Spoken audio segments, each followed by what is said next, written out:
Heirs of Reddit, what's the weirdest thing you found in a will? My grandmother's will left me a condemned house worth nothing. My siblings got cash. I got a $40,000 property tax bill and a felony. Grandma Rose was the family eccentric. She lived in a crumbling house on the outskirts of town and kept to herself. When she passed, the will reading was short and tense. My brother and sister got hefty investment portfolios. I, the artistic one who she supposedly adored, was bequeathed her dilapidated property, complete with all its debts and liabilities. I was furious. I drove out to the house a week later, planning to see if there was anything worth salvaging before the bank seized it. The place was a disaster. Piles of junk, peeling paint, and the overwhelming smell of dust and decay. The air in the house was thick and smelled like old paper and dried paint. It felt heavy. I started in the master bedroom closet, tearing through piles of old clothes. Frustrated, I kicked the back wall and my foot went right through the plasterboard. It was a false wall.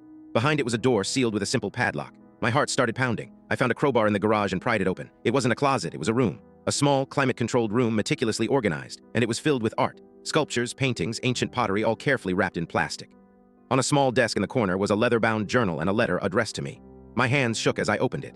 The letter was my grandmother's confession. She wasn't just an eccentric old woman. She was one of the most prolific art thieves of the 20th century.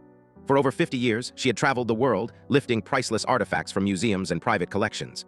The journal detailed every single heist, from a small Roman coin stolen from a dig site in her 20s to a Renaissance masterpiece she'd switched with a forgery in her 60s. She was never a suspect. She was just a quiet, unassuming woman who liked to travel. The room was her life's work, a collection worth hundreds of millions of dollars, all of it stolen. The final line of the letter was a punch to the gut.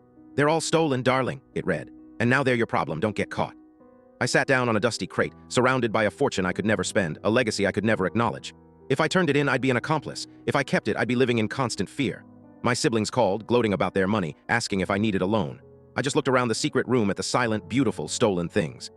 I get a letter from a museum in a different country about once a year with a picture of a newly rediscovered masterpiece. I mark them all, return to sender.